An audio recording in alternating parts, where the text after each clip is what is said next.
Wait, what if I told you that SpaceX might be reviving one of its early projects to save NASA's Artemis? Yeah, you heard that right. Red Dragon was SpaceX's early plan to send a modified Dragon capsule to Mars. The idea was revolutionary, but then the project was canceled. Until now. Now, with Starship facing delays and the Artemis program under pressure, SpaceX could be looking at a bold Plan B, reviving the Red Dragon for deep space missions, and maybe even turning it into a lunar lander. So, could the Red Dragon rise again? Is SpaceX really planning to use its proven Dragon spacecraft and Falcon Heavy to reach the moon before Starship is ready? Find out the answer in today's TechMap episode. Since Elon Musk founded SpaceX, his main goal has been to make space travel affordable and to help humans become a multi-planetary species, basically living on more than one planet. This vision has guided every step SpaceX has taken since day one. To start, they created the Falcon rocket series, powerful, partly reusable rockets designed to launch heavy cargo into space while keeping costs low. The success of the Falcon rockets gave SpaceX valuable experience in reusability, which is a major step toward cheaper space missions and eventually human life on Mars. But Musk didn't stop there. SpaceX also began designing new spacecraft built specifically for deep space missions and Mars travel. One of the most exciting of these is Starship, a massive, fully reusable spacecraft designed to carry both cargo and people to the moon, Mars, and beyond. There was also another cool project called Red Dragon, a plan to modify the Dragon capsule to land on Mars. However, SpaceX decided to cancel it so the team could focus all their efforts on developing Starship. This makes sense because Starship is designed to do everything Red Dragon could do, but on a much larger scale and with far more advanced technology. Starship is already playing a key role in future space exploration. NASA has even partnered with SpaceX, signing a $2.9 billion contract for Starship to serve as a lunar lander for the Artemis 3 mission, which aims to return humans to the moon. But of course, making all of this happen isn't as simple as it sounds. Building a rocket like Starship and turning it into a vehicle for multi-planetary life is no walk in the park. Even though the idea sounds incredible, Elon Musk and SpaceX can't achieve everything overnight, especially when they're aiming for two huge goals at once: reaching the moon and Mars. Starship was originally designed with Mars in mind, and that brings some challenges when adapting it for the moon. For example, Mars has an atmosphere that can help slow down a spacecraft during landing, but the moon doesn't. Since the moon has no air at all, Starship can't use its usual method of slowing down by flying through the atmosphere. It needs a completely different landing approach. Another huge challenge is refueling in space. To reach the moon, Starship needs to be filled with fuel while it's already in orbit. That means SpaceX has to send up multiple tanker rockets just to refuel it before the mission can even begin.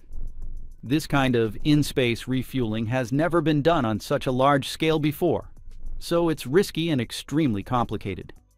On top of that, Starship needs to be incredibly reliable, since it will be carrying astronauts to the moon.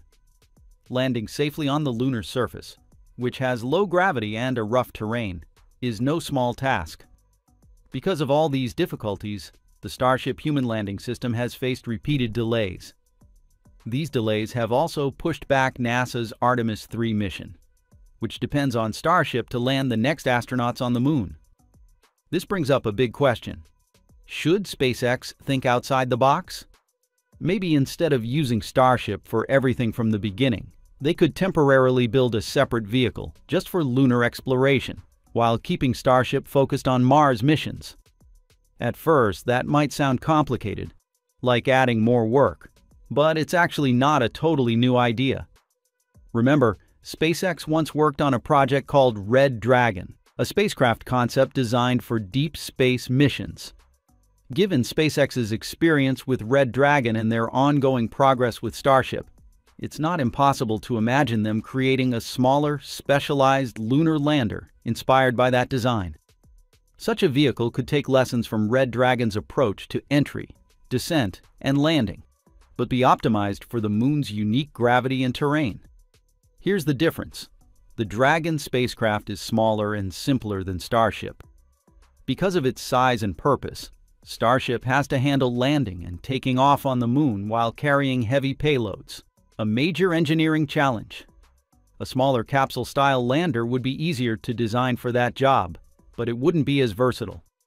Starship, on the other hand, is being built for multiple missions, including future Mars landings. That flexibility makes it powerful, but also makes its development a lot more complex and time-consuming. So maybe Dragon could be the short-term solution for lunar missions. And honestly, that wouldn't be a huge problem for SpaceX, since Elon Musk's main focus has always been Mars, not the Moon. Think about it. The Dragon spacecraft has already proven itself by flying missions to low Earth orbit. Adapting it for the Moon would likely be less complicated than developing a brand new, massive rocket like Starship HLS from scratch. By using existing hardware and technology, SpaceX could save a lot of time, money, and testing. That means lower costs and fewer risks overall. And Dragon's track record speaks for itself. Since its first crewed flight in 2020, it has completed 11 successful official missions for NASA, safely carrying astronauts to and from the International Space Station. On top of that, it's also been part of some groundbreaking private missions, like Polaris Dawn, which reached the highest Earth orbit since the Apollo program, and Fram-2, the first ever human spaceflight to circle Earth over its poles. With that kind of performance, it's fair to say Dragon has already pushed the limits of what's possible in Earth orbit. So, could it handle a lunar mission? Honestly, it doesn't seem too far-fetched. The real question now is, does NASA actually want to support SpaceX developing a lunar version of Dragon? If that ever happens, Dragon could even replace NASA's Orion spacecraft. And honestly, that wouldn't be surprising. Dragon is not just cheaper than Orion. It is much better because it is much lighter. This spacecraft weighs about 9.5 tons, while Orion comes in at around 26.5 tons, almost 3 times heavier. Orion's weight could have been reduced, but over the years NASA has faced a lot of conflicting goals and political pressure from different administrations. That made the spacecraft more complex and heavier than it probably needed to be. Dragon only weighs about 20% more than the old Apollo capsule, yet it offers 50% more internal space, so it's still roomy enough for its crew. Dragon's lighter design makes it easier and cheaper to launch, and the best part is, it doesn't need NASA's expensive SLS rocket to get to the Moon. Instead, we could use SpaceX's Falcon Heavy, a rocket that's already flying and proven reliable. That means no waiting years for new hardware or spending billions more on launches. Now, it's true that Falcon Heavy isn't officially human-rated, meaning it's not yet approved to carry astronauts, but technically it could be. Just like its smaller counterpart, the Falcon 9, Falcon Heavy could be modified to safely carry people if it were equipped with the right life support systems and safety features. These upgrades would include things like enhanced avionics, an emergency abort system, and better crew evacuation capabilities. SpaceX has already proven it can build safe, crew-capable systems with the Crew Dragon spacecraft, which regularly launches astronauts to the ISS on Falcon 9 rockets. So applying similar safety standards to Falcon Heavy is definitely within reach from a technical standpoint. In fact, SpaceX has shown interest in using Falcon Heavy for crewed lunar missions. NASA's HLS discussions have even included Falcon Heavy variants as possible launch options. On paper, a Falcon Heavy launch has the power to lift NASA's Orion spacecraft and its European service module into Earth orbit, which is the first major step for any lunar mission.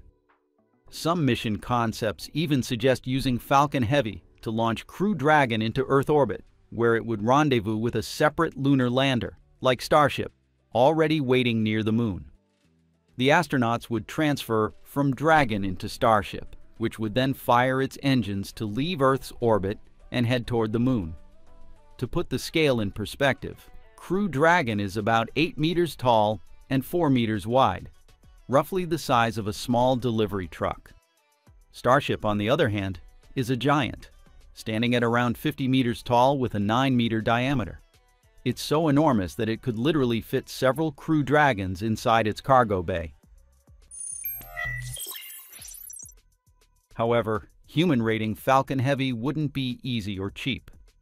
It would also take major upgrades and modifications to the Dragon spacecraft to handle longer, deeper space missions.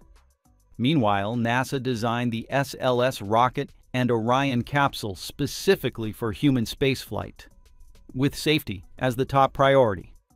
They have lots of safety features that have been tested and proven to work for sending astronauts to the Moon and back. Changing to a new system takes time and many tests to make sure it is just as safe. Therefore, convincing NASA and Congress to phase out SLS and Orion and replace them right away with SpaceX's private vehicles isn't as easy as it sounds. Additionally, both SLS and Orion were built using government funding and have strong congressional backing. These programs support thousands of jobs across multiple states and involve dozens of contractors and suppliers. That means a lot of political and economic interests are tied to keeping them alive. Cutting SLS and Orion wouldn't just end a space program, it would also impact local economies and workers in those regions. So, naturally, many lawmakers fight to keep the funding flowing. Next, there's the issue of different goals and backup plans. NASA doesn't want to rely on just one company or one system to send astronauts to the Moon. Having multiple options adds redundancy, basically a backup plan in case something goes wrong. That's why NASA continues to invest in both its own systems, like SLS and Orion, and private options like SpaceX's Starship. In other words, this isn't just about technology. It's about politics, jobs, and strategy. NASA wants to make sure the U.S. has more than one reliable way to get astronauts to the Moon and beyond, even if that means sticking with some older, more expensive programs a bit longer. Anyway, despite all the technical and political challenges, the idea of using low-cost private vehicles like SpaceX's Dragon and Falcon Heavy could be a much more practical and affordable alternative to NASA's current and extremely expensive Artemis structure. When we look deeper into one of NASA's most ambitious and controversial efforts, it's impossible not to talk about the infamous duo, the SLS rocket and the Orion spacecraft. And trust me, the numbers behind them are shocking. Let's start with SLS. So far, its development has cost around $24 billion. And get this, each launch costs about $4 billion. That's right, one launch. But it doesn't stop there. The infrastructure that supports SLS, like the Mobile Launcher 2, has faced massive delays and budget overruns. That single project could end up costing around $2.7 billion, far beyond its original budget. Now let's talk about Orion, because things aren't looking much better there. The spacecraft has already piled up around $20 billion in cost overruns, with ongoing technical problems ranging from life support system issues to heat shield failures. All right, so here's the thing. The first crewed moon landing in over 50 years might not be SpaceX's big moment after all. Yeah, I know, that's a twist. Back in April 2021, NASA handed Elon Musk's company a massive $2.9 billion contract. The mission is to build the first crewed lunar lander for the Artemis program, and that lander isn't just any spacecraft. It's a tricked-out version of the upper stage from SpaceX's giant Starship rocket. The plan was for it to ferry astronauts down to the Moon's surface on the upcoming Artemis 3 mission, but, well, NASA's getting a little impatient. They're not thrilled with how slowly Starship's been coming together, so they've decided to shake things up. According to Acting Agency Chief Sean Duffy, NASA is reopening the competition for the Artemis 3 lunar lander, this time inviting two other contenders, Blue Origin and a more traditional cost-plus proposal from what you might call old space. Now, here's where it gets interesting. Elon Musk, who's all about competition, isn't exactly buying the idea that Blue Origin can ramp up fast enough to beat SpaceX to a crewed moon landing. And honestly, that skepticism kind of fits his style. You see, Blue Origin has never actually delivered a useful payload to orbit. Not once. The moon? Definitely not yet. Up to now, the company has only one orbital-class rocket, New Glenn. And that rocket finally took flight this past January, carrying a prototype of their Blue Ring spacecraft into Earth orbit. That was its first and so far only launch. Compare that to SpaceX, which has been launching orbital rockets for over 15 years. And, well, it's kind of hard to believe Blue Origin has the upper hand here. But here's where things get a little surprising. NASA's Sean Duffy actually pointed to Blue Origin as a frontrunner. And no, not because of their complex Mark II lander, the one that, like Starship, needs orbital refueling. It's actually the simpler Blue Moon Mark I that's getting attention. Now, this smaller lander is still bigger than the old Apollo lunar module, but it doesn't rely on refueling. It's already deep in production and testing, with launches planned for early 2026 and 2027. Some experts think it could even be modified to carry a crew, which might fast-track America's return to the lunar surface. That said, if Blue Origin does upgrade the Mark I for a crewed Artemis III-type mission, odds are it will still need some kind of orbital refueling. Makes sense, right? To land humans and bring them back safely, you need more propellant. So the team would either have to start from a higher Earth orbit to save on fuel, or set up refueling between stages in space. And that's where Blue Origin's working on something called the Cislunar Transporter, basically a tug-and-tanker combo that can refuel their Blue Moon landers while orbiting the moon. Pretty wild. It's ambitious, cutting-edge stuff, just like what SpaceX is doing. But yeah, it's also really complex. The second option that NASA's Sean Duffy mentioned involves a more traditional, government-led lander project, kind of an Apollo-style approach backed by companies like Lockheed Martin. Officials from those companies say they could build an Apollo lunar module-style lander in about 30 months. But here's the catch. That design was made for short lunar trips over 50 years ago, and it just doesn't line up with the complexity and long-term goals of the Artemis program today. Unlike the newer commercial contracts, this old-school, government-led setup would follow a cost-plus model. And that's expensive. We're talking about a lunar lander that could end up costing nearly 10 times what NASA awarded SpaceX back in 2021. On top of that, NASA can't exactly walk away from its existing contracts with SpaceX and Blue Origin. Especially in SpaceX's case, a lot of the funding has already gone out as milestone payments. So even if NASA tried to pivot, it would come with a massive price tag. In short, the cost of Artemis would skyrocket, and even then, it wouldn't guarantee a flawless mission. So some experts and members of the space community have been suggesting another path forward, one that could ease the complexity, shorten the schedule, and trim costs for Artemis. The idea is pretty simple. Use the hardware we already have, the stuff that's proven and ready to go. Think about it.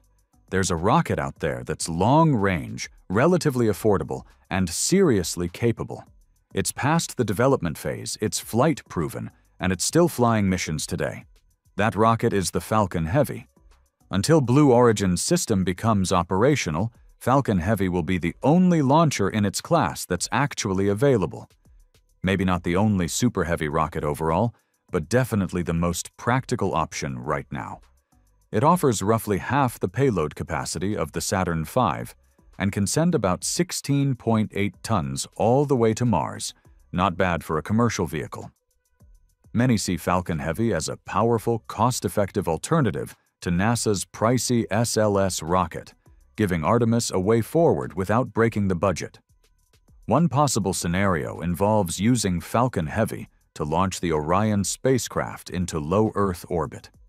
In the current Artemis 3 plan, Orion first reaches LEO, where the crew runs system checks and gets ready for the trans-lunar injection burn. Normally, the interim cold propulsion stage, or ICPS booster, handles that burn, pushing Orion toward the Moon. But with Falcon Heavy, the rocket could launch both Orion and ICPS together into Earth orbit. Performance-wise, Falcon Heavy can handle it. In its fully expendable configuration, it can lift up to 63,800 kilograms, about 140,000 pounds, to low Earth orbit. Meanwhile, the combined weight of Orion, the European Service Module, and the fully fueled ICPS is around 56,000 kilograms, or about 123,000 pounds. So the numbers work, and the capabilities are already there. In an alternative scenario where Falcon Heavy replaces the SLS, the overall mission profile would need some adjustments, maybe even dropping the ICPS booster altogether. By changing the flight plan, Falcon Heavy could potentially send Orion almost all the way to the Moon on its own. That approach would simplify things quite a bit. It would mean less integration work between Orion and Falcon Heavy, and it would eliminate the need for the ICPS, which isn't reusable anyway.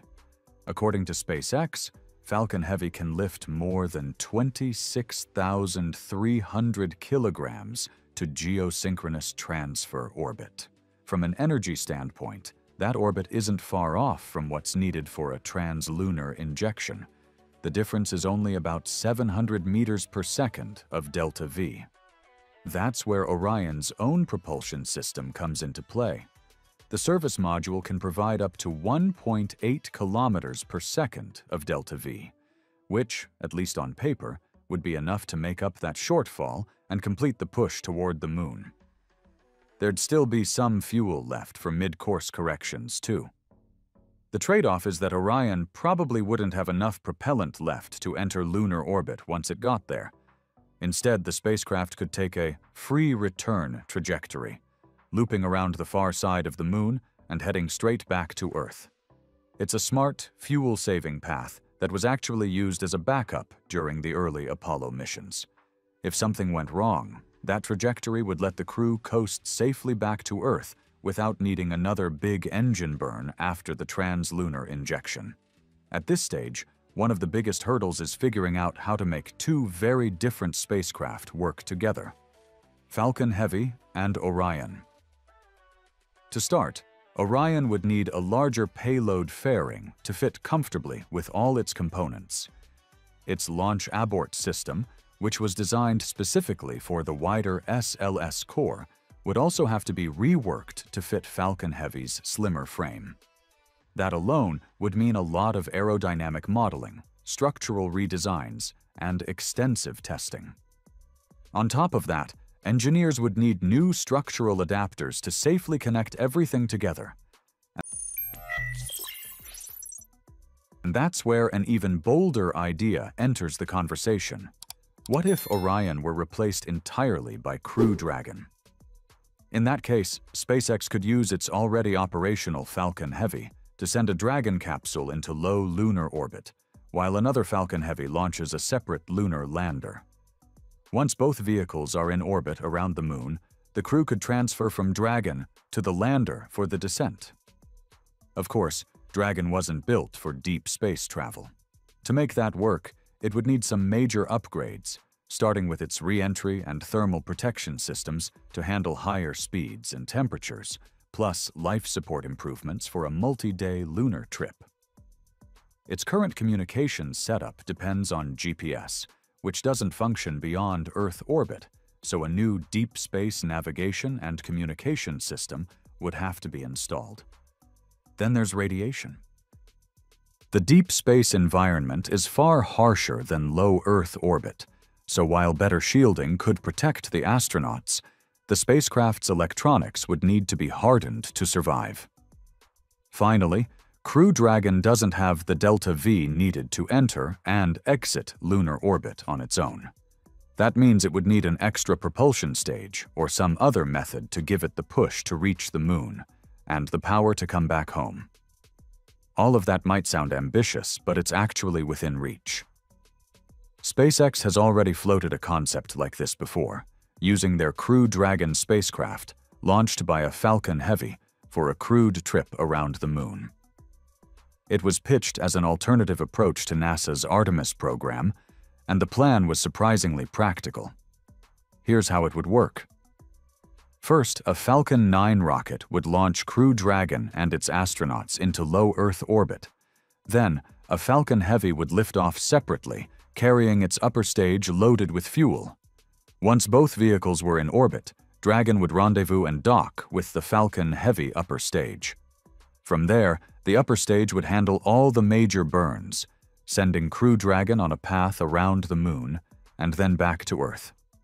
Within that plan, there are two main variations. One uses just Crew Dragon and the Falcon Heavy upper stage to handle every key maneuver: the trans-lunar injection, lunar orbit capture, and the return burn. The other option adds a smaller propulsion stage launched alongside Falcon Heavy, which would take over for the lunar orbit insertion and Earth return phases. Dr. Robert Zubrin, founder of the Mars Society, has been one of the most outspoken critics of NASA's Artemis program. And in an interview with the YouTube channel Mars Society in early March, he doesn't mince words. He calls Artemis a mess. According to him, NASA has two modes of operation. One is purpose-driven, the other is vendor-driven. And Apollo was certainly the first. Its purpose was not scientific, but it definitely had a purpose. It was to astonish the world with what free people could do. The NASA Science Mission Directorate, for the most part, is purpose-driven. In Apollo, every dollar had a destination. The Saturn V, the command module, the lunar module, all designed as one seamless system, with one mission in mind: to reach the moon and to bring the crew safely home. NASA's Science Mission Directorate, for instance, doesn't land rovers on Mars just to give business to airbag companies. Every project has a clear goal. This purpose-driven approach means money is spent to achieve real results. Today, Artemis looks very different. Zubrin argues it has become vendor-driven. The vendor-driven program does things in order to spend money. And so that's why you have this incoherent. That means instead of designing a system to meet a mission, the program is shaped by contracts, politics, and the need to keep companies funded. The result? 5 major pieces: SLS, Orion, Gateway, Starship, and the National Lander. But unlike Apollo, these parts were never conceived as one whole. And too often, they simply don't fit together. Take the Gateway station. Former NASA Administrator Charlie Bolden once suggested Gateway as an alternative to landing on the moon. Now it has become mandatory. But it makes missions harder, not easier. With Gateway in the picture, a lunar mission could require as many as 14 Starship launches. Without it, just 10. Or consider the National Lander. It was created only after certain contractors, disappointed they had lost to SpaceX, demanded their own project. NASA gave in, but there's a catch. The National Lander uses hydrogen and oxygen, while Starship runs on methane and oxygen. That means the two systems can't even refuel each other. And then there's SLS. Zubrin doesn't call it a bad rocket, but he does say it came too late, around 30 years after it was first imagined. Its preliminary design dates back to 1988. So what does Zubrin propose? He offers a different vision, a mission architecture that combines not one, but 2 spacecraft, Starship and a smaller vehicle he calls Starboat. While the ideas he discussed in that interview primarily revolved around exploring Mars, he said the same flight systems could also apply to the moon. So let's dive in. Think of Starboat as a miniature Starship. Starship itself is magnificent for delivering heavy payloads, an instant apartment building for Mars. But bringing it back from Mars, that's where the trouble begins. To return a full Starship directly to Earth, astronauts would need to manufacture about 600 tons of fuel on Mars. And so you would need 600 kilowatts, which if you did it with solar panels would be 13 football fields of solar panels deployed on the surface of Mars and kept dusted off and all of this. And this is like a mess. Now imagine a smaller ship, Starboat. With only 1/5 the mass of Starship, it would need just a fraction of that fuel to make the journey home. Here's the idea. Starship remains parked in Mars orbit, acting as the mothership. It would deliver the heavy equipment, habitats, and cargo. Starboat handles the trips up and down. It would ferry crews between the surface and orbit, then rendezvous with Starship for the trip home. Zubrin takes his idea one step further, arguing that the Starboat concept isn't just for Mars. It's perfectly suited for lunar exploration as well. Why? Because the mission requirements for both worlds are almost identical. To reach orbit from Mars requires a change in velocity of about 4 kilometers per second. And to travel from the Moon's surface to orbit, the number is almost the same, 3.8 kilometers per second. For lunar missions, keeping Starboat's thermal protection system, necessary for Mars, adds only a small fuel penalty. That means one spacecraft design could serve both Moon and Mars missions. Compared to Artemis, this vision is astonishingly simple. No need for SLS. No need for Orion. No gateway acting as an artificial choke point. And unlike the National Lander, built around hydrogen and oxygen, Starboat would run on the same methane-oxygen system as Starship. That means the two vehicles could refuel each other, creating a unified, reusable architecture. In other words, you don't need two different designs. You can build one Starboat, and it works everywhere. A single vehicle, a single plan. Much closer, Zubrin argues, to the Apollo style of thinking than the patchwork we see in Artemis today. And there's another benefit. A Starboat could be used as a reusable upper stage on a New Glenn. Okay. And that would turn that into a reusable system. It could also be used, it depends on how big you build the Starboat, but it could also be a reusable upper stage on a Falcon 9. So you'd have a reusable medium lift system as well as the reusable heavy lift Starship system. In addition to Dr. Robert Zubrin's concept of the Starboat, another intriguing proposal has come from Tim Dodd, the everyday astronaut. He suggests a short, compact version of the Starship HLS, what he calls the stubby HLS. According to him, the Artemis mission plan with Starship HLS is kind of a mess right now. One big issue is that Starship HLS is trying to do too much on its own, especially a complicated and fuel-hungry move called translunar injection, TLI, which is the burn that sends it from Earth orbit to the Moon. The better idea? SpaceX should make a shorter, stubby version of the Starship HLS lander that only carries enough fuel to travel between lunar orbit, called NRHO, and the Moon's surface, not to do the whole TLI burn itself. This would cut out about 20 to 25 tons of heavy fuel tanks that are only used once for the TLE, and then become dead weight for the rest of the mission. As a result, this new version would only need about 400 tons of propellant for the round trip between NRHO and the lunar surface. The stubby lander would be much more efficient. It has a lot more fuel safety margin, about 700 meters per second of extra speed capability, to make the round trip between lunar orbit and the Moon's surface. This means it has plenty of extra fuel for unexpected situations, making the trip safer. Tim said it was seen as almost the only real viable option. Because it needs less fuel overall, refueling it on later missions requires much less propellant. This means fewer tankers have to launch and deliver fuel into space, cutting down the total number of launches needed. The stubby design is also shorter and lighter, of course. It needs less hardware for the elevator that takes astronauts down to the Moon's surface, and it sits lower with a better center of gravity, which makes it more stable when landing. The challenge? The lander would have to dock nose-to-nose with another spacecraft, namely the Translunar Tanker, a kind of fuel tank that does the TLI burn while attached. This kind of docking during a powerful engine burn hasn't been done before and needs strong connections and very precise control. Another challenge is with the fuel depot in lunar orbit that supplies propellant for the trip to the moon.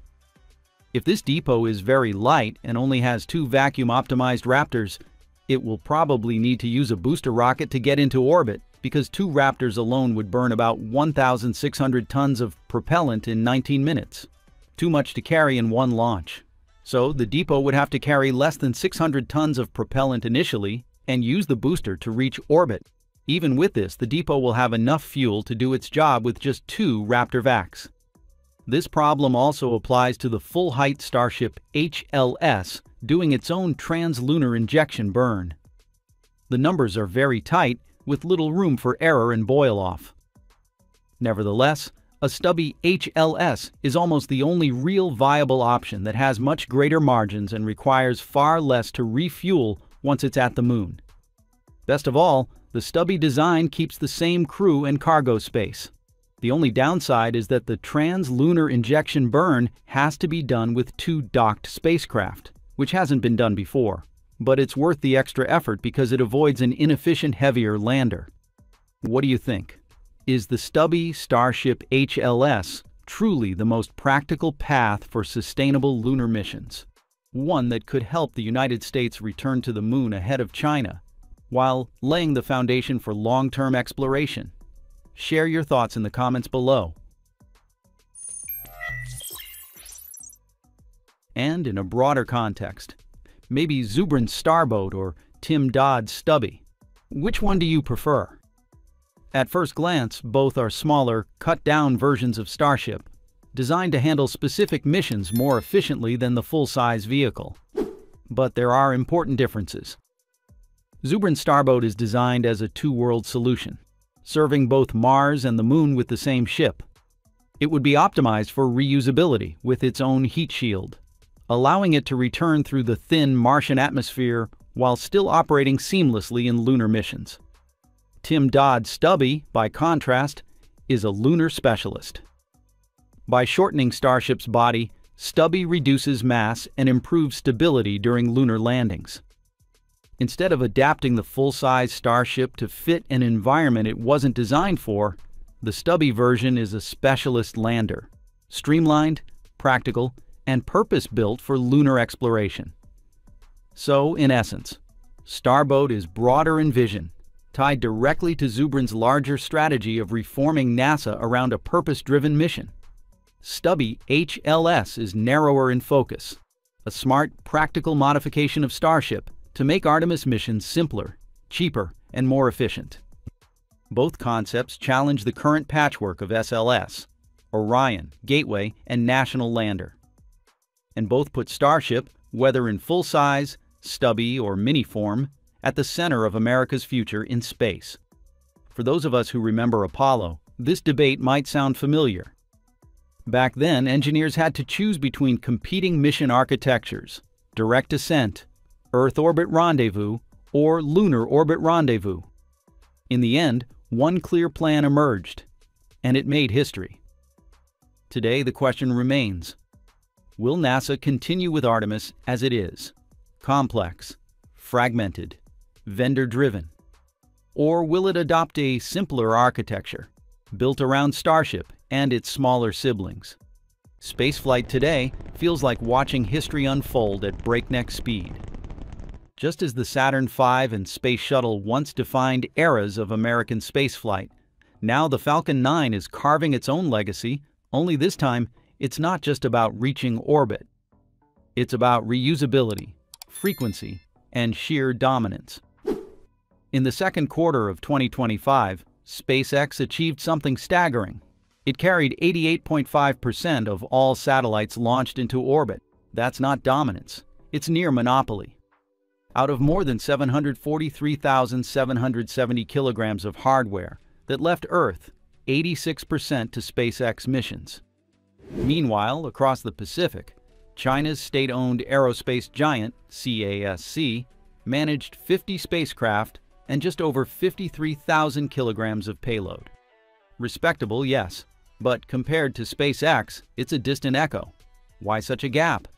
The answer lies in a single word: reusability. SpaceX has turned what was once science fiction into a routine spectacle. 500 Falcon 9 first-stage landings recorded, engines roaring, legs extended, landing with the precision of a ballet dancer. A booster has flown 30 times, and one managed a turnaround between launches in just 9 days. Hardware that was once thrown away like scrap is now flying again and again, cutting costs and accelerating launch cadence. China, by contrast, is still living in the expendable age. Its 56 orbital launches this year spanned 14 different rocket families, none exceeding 11 flights. That diversity might seem like a strength, but in reality, it's a patchwork solution. While the US has flown 142 rockets in 2025, 120 of them Falcon 9s, China's pace lags at 1/3 to 1/2, despite fielding more rocket types. Complexity drags them down. Cost drags them down. The irony? China knows it. Engineers and policymakers alike are racing toward reusability. Prototype landing tests, both from state-owned CASC and private firms, are already underway. But operational reusable rockets? Those won't appear in earnest until 2026 or later. Until then, SpaceX continues widening the gap, launch after launch. However, have you ever wondered, can Beijing's space program bring its own reusable rockets online by 2026? Many argue the answer is yes, and the reasons run deep in China's unique mix of people, policy, and planning. Start with the workforce. China commands a vast army of engineers and scientists, trained in its top universities and funneled directly into state-owned space giants, CASC and CASIC. Together, these two corporations employ hundreds of thousands. Every year, thousands of bright graduates are added to the ranks, ensuring that the pipeline of talent never runs dry. Where SpaceX relies on lean teams of specialists, China has sheer manpower. Then there's the strategy. Since 2014, Beijing has actively encouraged private investment and innovation in space, offering clearer regulations and opening the door for commercial players. In 2023 and again in 2025, commercial space was declared a strategic emerging industry. That label carries weight, unlocking funding, local government support, and even access to once-guarded national test facilities. The message is clear. Space is no longer just about prestige. It's about building an economy, and the scale of that economy is staggering. China's 2025 government work report called Commercial Space a New Engine of Growth, projecting the market to swell past 2.5 trillion yuan, about $348 billion. Plans for 2026 to 2035 go even further. Reusable rockets, in-orbit refueling, and massive satellite networks like Guoang and Qianfan, designed to rival Starlink and provide independent global broadband. However, compared to America's long legacy in the space race, China would struggle to close the gap if it relied only on sheer manpower and sweeping policies. That's where another tool enters the picture, one China has used time and again with remarkable effect: imitation, the so-called copycat strategy. For decades, the U.S. space industry was, in many ways, an open book. Military technologies were tightly guarded, yes, but commercial partnerships cracked the door open. In the 1980s and 1990s, U.S. companies eager to save money launched satellites aboard China's Long March rockets. Every launch was a classroom. Engineers in Beijing studied rocket control systems, payload fairings, and vibration reduction methods. Small details that might have seemed trivial at the time, like how a fairing separated or how software dampened oscillations, were lessons absorbed, cataloged, and eventually mastered. Fast forward to today, and the same pattern repeats. SpaceX dazzles the world with Falcon boosters landing on drone ships, the Dragon ferrying astronauts, or the colossal Starship perched beside the Mechazilla Tower. And in China, engineers watch carefully. They analyze, experiment, and build. Not carbon copies, but adaptations. Local versions fine-tuned for their own needs. Despite this, China is building its own unique capabilities now and intends to develop distinct advanced space technologies independently. But observing and learning from U.S. rocketry over many years gave China a major head start in catching up with today's space powers. Additionally, China's approach itself is worth studying. Think of it not as a race to build the tallest skyscraper, but as the careful construction of a sprawling city.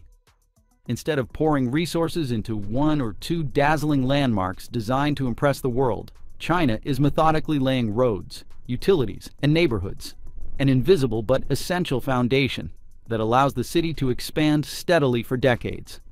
That city-building philosophy is written all over China's space program. Launch sites, for instance, are not clustered in a single region, but spread like transportation hubs across the nation. Coastal pads serve heavy lift missions bound for geostationary orbits, while inland sites tackle lower Earth orbits. High-altitude launch pads take advantage of thinner air, and even sea-based platforms now extend flexibility further, ensuring China can reach virtually any orbit at will. Beyond launch pads lies another invisible backbone: the tracking, telemetry, and control network. This web of ground stations and communications nodes ties together everything from the Shenzhou crewed missions to cargo runs bound for Tiangong Station, and even interplanetary adventures like Tianwen-1's successful Mars mission. It is the nervous system of China's space city, keeping the entire ecosystem alive and responsive. And then there's talent. Universities, research institutes, state-owned giants, and private startups are linked in a seamless chain. Commercial ventures, too, are nurtured, not left to fend for themselves. By granting access to government test facilities, offering funding, and passing favorable policies, Beijing ensures that a new generation of space startups can innovate alongside CASC and CASIC. The result is not a two-tier system, but a collaborative network of contributors, each adding bricks to the city's skyline. This is why China's space program, even as it awaits its crown jewel of reusability, is not standing still. Instead, it's advancing game-changing technologies in other areas, like orbital refueling and deploying their own satellite mega-constellations. China's ambition and rapid progress raise an uncomfortable possibility. What happens when Beijing finally cracks the code of reusability? Brigadier General Brian Sidari, Deputy Chief of Space Operations for Intelligence at the U.S. Space Force, put it bluntly. It's concerning how fast they're going. I'm concerned about when the Chinese figure out how to do a reusable lift that allows them to put more capability on orbit at a quicker cadence than currently exists. It's not just the generals who are worried. Online, the debate simmers. One voice warns, much more importantly than being first, they tend to build on capabilities instead of doing dog and pony shows. So they'll be grabbing off big hunks of the moon that won't be accessible to the West thereafter. Another cuts through the usual narrative of copycat China, with a sharper critique. Every time China accomplishes something, it's always they stole it, or it's cheap. Perhaps we are falling behind. Perhaps we are the ones brainwashed. What's striking in these reactions is not just the mix of concern and admiration. It's the recognition that China's playbook is different. The West has dazzled with spectacle, with triumphs that grab headlines. China, by contrast, is stacking capability on capability, like bricks in that metaphorical city. Nevertheless, is this really something to lose sleep over? The truth is, reusable rocket technology is brutally hard, far harder than glossy headlines sometimes suggest. The evidence is in plain sight. Dozens of players have entered the field, but only one has truly mastered it at scale: SpaceX. Companies like Blue Origin and Rocket Lab have tried but so far failed to reliably recover and relaunch boosters at the scale of SpaceX. China, for all its rapid progress, has yet to field a rocket that can routinely return, refurbish, and refly. The gap between a test landing and a fully operational system is vast. SpaceX's record tells the story. The first controlled booster landing was in 2015. The first successful reflight was in 2017. Boosters were reused more than 10 times by 2021. Each of these milestones seemed unthinkable until Elon Musk's engineers made them real. But behind every success lay years of failure, iteration, and refinement. Precision vertical landings, complex descent control, fuel efficiency for return burns, rapid refurbishment, and cost-effective turnaround. These aren't just technical feats, they're an art form. And SpaceX spent more than a decade painting the canvas. Some argue that Musk's bold template has indeed made it easier for others to follow. Yet the path remains steep, littered with challenges that cannot be skipped. China may walk it, but they still have miles to go. Meanwhile, SpaceX isn't standing still. The Falcon 9 is already the most flown orbital rocket in history, but Musk's gaze is fixed firmly on Starship. Fully reusable, built for scale, Starship is meant to change the rules entirely. Once Starship is flying frequently with real payloads next year, Musk predicted, then SpaceX will probably deliver over 95% of total Earth payload to orbit, despite others, especially China, continuing to grow. In 2027, maybe as high as 98%. That projection lines up with Starship's aggressive roadmap. Heavy Starship flights are planned for 2026. Version 3, designed for higher performance and in-orbit refueling, is on the horizon.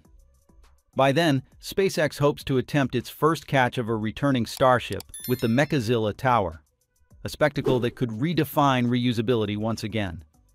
The company has already requested FAA clearance for trajectory changes, signaling preparations for orbital refueling and catch operations.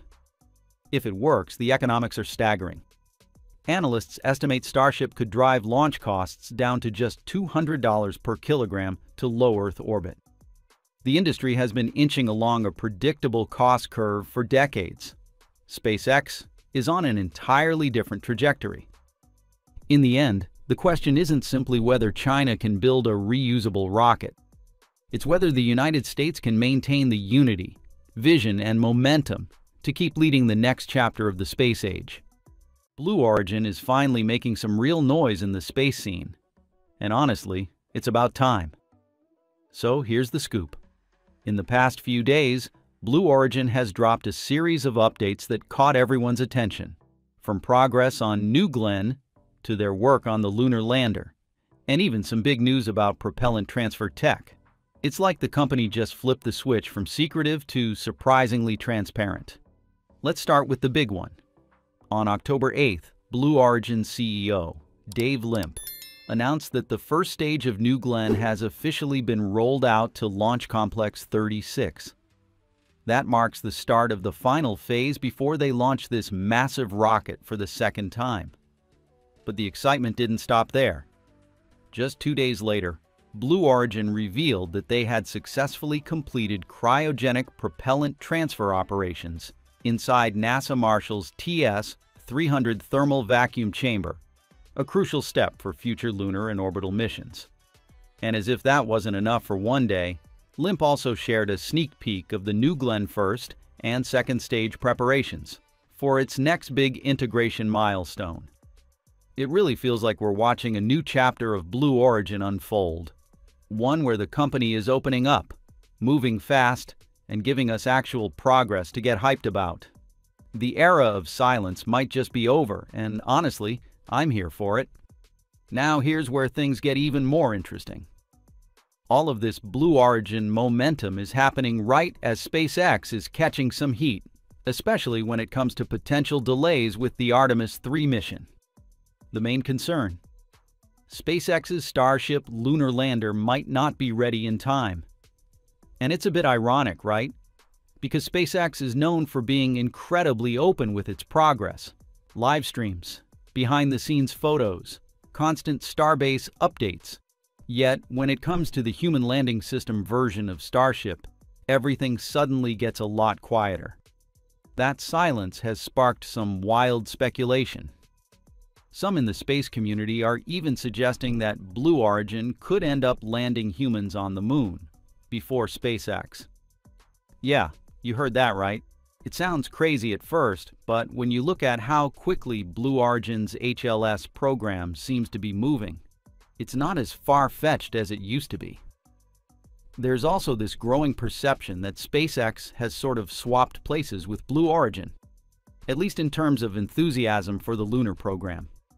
Some believe SpaceX just isn't as interested in HLS anymore, viewing it as more of a government obligation than a passion project.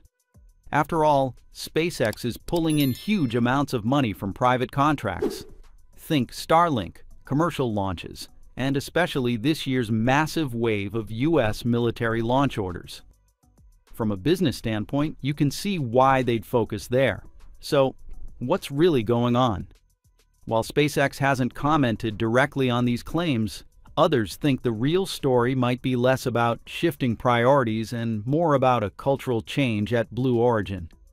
With Jeff Bezos becoming more personally involved, the company's moving faster, sharing more, and finally acting like it's ready to compete head-to-head with SpaceX. And you can really trace Blue Origin's transformation back to late 2023, when Jeff Bezos appointed Dave Limp as CEO. That move alone sent a clear signal. Bezos was done waiting. He wanted results. But he didn't stop there. Bezos also brought in several Amazon veterans, names like Tim Collins, Josh Koppelman, and Alan Parker, who are known for their fast-paced, data-driven decision-making. Since then, Blue Origin has started to feel a lot more, well, Amazon-like.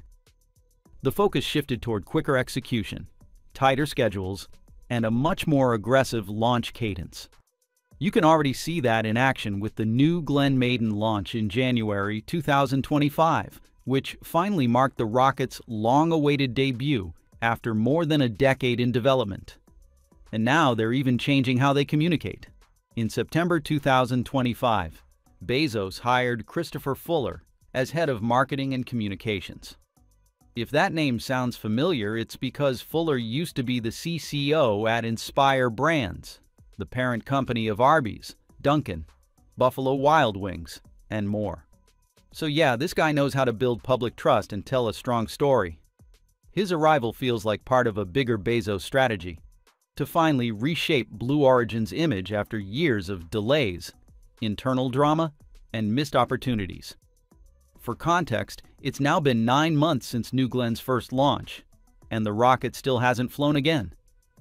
That's a problem because Bezos originally wanted multiple launches in 2025, and that clearly isn't happening. Meanwhile, SpaceX's Starship, which is far more advanced and significantly larger, has already flown 4 times this year, with a 5th launch scheduled for mid-October. The contrast is impossible to ignore. Historically, Blue Origin has always seemed to linger in the background, only popping up for the occasional New Shepard suborbital flight, while SpaceX's orbital launches dominate headlines almost weekly. To some critics, that slow pace and limited visibility have made Blue Origin look less like a serious rocket company and more like a billionaire's pet project. And that perception, fair or not, could be a major threat to Bezos's long-term plan to have New Glenn compete head-to-head with SpaceX's Falcon 9 in the commercial launch market. Fortunately, in the meantime, Blue Origin's lunar lander has become their newest spotlight project. And honestly, it's a smart move. They're probably using it to ride the PR wave for a bit, especially since it's a lot less controversial than New Shepard. Together, New Glenn and the Blue Moon lunar lander are slowly reshaping Blue Origin's image, moving the company beyond its suborbital tourism roots into something much more serious: orbital launches and lunar infrastructure. But while Blue Origin's making headlines, don't think SpaceX is sitting around doing nothing. The lack of updates on the Starship HLS doesn't mean they don't do anything on it. It's just how SpaceX operates. SpaceX's philosophy has always been build first, talk later.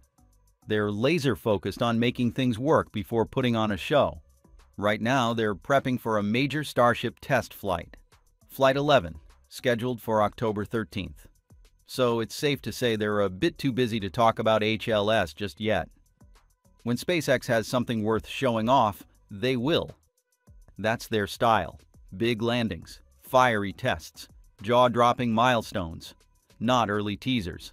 And remember, SpaceX is a private company, so they're under no obligation to keep the public or shareholders in the loop every step of the way. They can work quietly, iterate fast, and surprise everyone when they're ready. There's also another angle: strategy. SpaceX was the first to win NASA's HLS contract, which didn't exactly make Blue Origin happy. So it's possible SpaceX is staying quiet to protect its competitive edge, keeping new ideas and tech developments under wraps until they're ready to go public. Think of it like not telling your classmates your science fair project until the big day. You don't want anyone copying your secret sauce. And honestly, that approach fits SpaceX's culture perfectly. Their motto has always been to try, fail, learn, and improve. They'd rather test behind closed doors than promise something that doesn't work yet. It's kind of like practicing your soccer tricks before the big match. You wait until game day to show everyone what you've got. Plus, let's not forget Elon Musk's long-term vision. His heart is set on Mars, not the Moon. HLS is an important step toward that dream, but it's not the final destination. So if Musk doesn't talk much about it, it's probably because he's focused on the bigger picture. So what do you think? Is SpaceX just staying quiet for strategic reasons, or has Blue Origin actually caught up in the race for the Moon? Which of these explanations makes the most sense to you? Or maybe you've got your own theory. Drop your thoughts in the comments below. I'd love to hear your take on this one. It's safe to say that SpaceX is busier than ever right now, with Flight 11 just days away from liftoff. This mission will feature Booster 15-2 paired with Ship 38, and things are really starting to take shape down at Starbase. What makes Flight 11 especially interesting is that it could be the final mission for the current version 2 Starship, and possibly even the last Starship flight of 2025, if all goes according to plan. A successful mission here would pave the way for the much heavier and more capable version 3 flights expected to begin in 2026. So what's on the checklist for this one? The main goals are to build on Flight 10's progress, gather critical data for next-gen Super Heavy development, stress test Starship's heat shield, and practice advanced re-entry maneuvers that simulate a future upper stage return to the launch site. In other words, this is all about refining recovery and reusability, the heart of SpaceX's mission to make Starship truly sustainable. But here's where it gets even more exciting. Booster 15-2 is a reused booster. It first flew on Flight 8, and while SpaceX has tested reused Super Heavy boosters before, the results have been mixed. For example, Booster 14 flew on Flight 7 and Flight 9, but was lost during the landing phase of its second mission, leaving engineers without full recovery data. That's why Flight 11 is so important. It's another crucial chance to evaluate the performance of a reused Super Heavy booster. And if B-15-2 can successfully perform its landing burn and achieve a more controlled splashdown offshore, it'll be a huge win for SpaceX's long-term goal of rapid booster turnaround. There's also another milestone tucked into this flight. 24 of the 33 Raptor engines on Booster 15 are reused from Flight 8. While SpaceX has flown flight-proven Raptors before, like on Flight 7 and 9, this marks the first time such a large portion of engines are being reused together. It's a bold step, but also a risky one. Engineers need to confirm that the reused engines can perform reliably after enduring the brutal stresses of launch and re-entry. On top of that, Flight 11 introduces a new landing burn sequence designed to simulate version 3 operations, along with a more controlled, high angle of attack descent. This updated profile will push Starship's reusability systems to their limits, giving SpaceX valuable data on how the vehicle handles more demanding re-entry conditions. If everything goes according to plan, New Glenn's second launch could lift off about a month after Starship's next test, targeting a launch window between November 9th and November 11th. Of course, that's assuming all the pre-launch milestones, including a static fire test of the first stage, go smoothly. This next booster has a fittingly bold name, Never Tell Me the Odds. And honestly, that name couldn't be more appropriate. Blue Origin is betting big on this flight. Their goal is to recover and reuse the first stage by landing it on their drone ship, Jacqueline, marking a huge step toward achieving full reusability. Inside the company, engineers reportedly estimate a 75% chance of success for the landing attempt. But let's be real, that's a pretty optimistic figure when you look at it from the outside. Remember, during New Glenn's first flight back in January 2025, the payload reached orbit successfully, but the booster was lost during the recovery phase due to a mix of propulsion and flight control issues that destabilized the touchdown. Blue Origin hasn't shared many specifics about what exactly went wrong. No surprise there. But what we do know is that software and flight control systems played a critical role in the failure. So for this second attempt, those systems have received major upgrades and corrections, making this mission a real test of Blue Origin's ability to learn and adapt.